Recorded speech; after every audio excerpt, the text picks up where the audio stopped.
আসসালামু আলাইকুম। আমি শারমিন দোলা, শারমিন মম ব্লগ চ্যানেলে আপনাদের সবাইকে স্বাগত জানাই। কাছে এবং দূরে, দেশ ও দেশের বাহিরে যে যেখান থেকে আমার ভিডিওটি দেখছেন, আশা করি আল্লাহ তাআলার অশেষ রহমতে আপনারা সবাই অনেক ভালো আছেন। আলহামদুলিল্লাহ, আপনাদের দোয়ায় আর আল্লাহ তাআলার অশেষ রহমতে আমরা অনেক ভালো আছি। তো ভিডিও শুরুতেই আমার সবজি বাগান বা ছাদ বাগানটা দেখিয়ে দিলাম। আর এটা হচ্ছে আমাদের বাড়ির পাশে যে জায়গাটা, ওইখানে অনেক সুন্দর ফুল ফুটেছে। এই গাছগুলো কিন্তু লাগানো, অনেকে এটাকে দুব্বা ফুল বলে থাকেন বা এগুলোর অনেক নাম আছে, তবে আমাদের আঞ্চলিক ভাষায় এটাকে দুবলা ফুল গাছই বলে থাকি। তো এই ফুলগুলো দেখে আমার এত বেশি ভালো লাগছিল, যদিও ক্যামেরাতে সেটা ফুটিয়ে তুলতে পারিনি, রিয়েলি কিন্তু অনেক বেশি সুন্দর ছিল। সেই জন্য আমি একটু ভিডিও করেছি, ভেবেছি আপনাদের সাথে একটু শেয়ার করি। আর ফুল জিনিসটাতে কিন্তু সবারই কম বেশি ভালো লাগে, শুধু আমার একার ভালো লাগে তা কিন্তু না। এখানে কিন্তু অনেক ধরনের অনেক কালারের ফুল ছিল, আর সবগুলো একসাথে ফোটাতে বেশ সুন্দর লাগছিল। আলহামদুলিল্লাহ, আল্লাহ তাআলার সৃষ্টি কত সুন্দর, ঠিক না? তো যাই হোক, এটা ছিল সকালের কিছু অংশ। আর এটা হচ্ছে আমার মেয়ের জন্য একটা ড্রেস আমি বানিয়েছি, আর হচ্ছে এখানে একটু আর্ট করেছি, সেলাই করে পরাবো এই জন্য।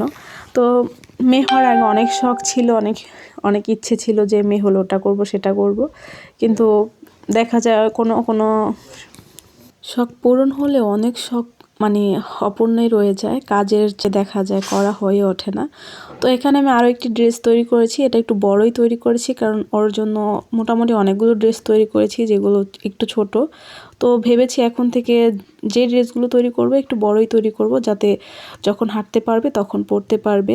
আর দেখা যায় কি, এরকম টাইপের ড্রেস যদি হাঁটা শিখলে পোলাপান পরে তাহলে অনেক বেশি ভালো লাগে।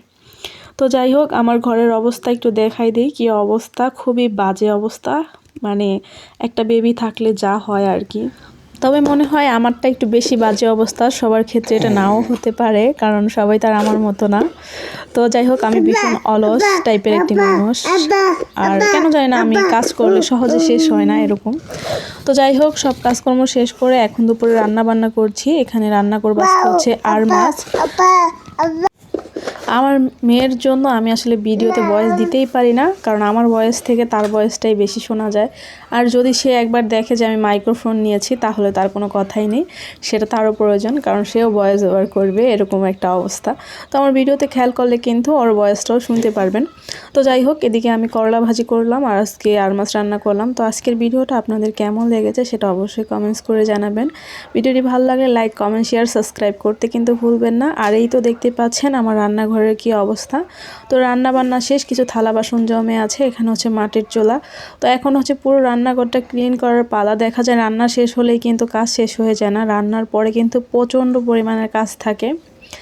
তো এখানে দেখতে পাচ্ছেন যে কন্টেনারগুলো আছে না, ওইগুলো অনেক ময়লা হয়ে গেছে, তো এগুলো পরিষ্কার করতে হবে। দেখা যায় এখন যেহেতু মাটির চুলায় রান্না করি, তো বেশি ময়লা হয়। আজকের মতো বিদায় নিচ্ছি, সবাই ভালো থাকবেন, সুস্থ থাকবেন, আল্লাহ হাফেজ, আসসালামু আলাইকুম।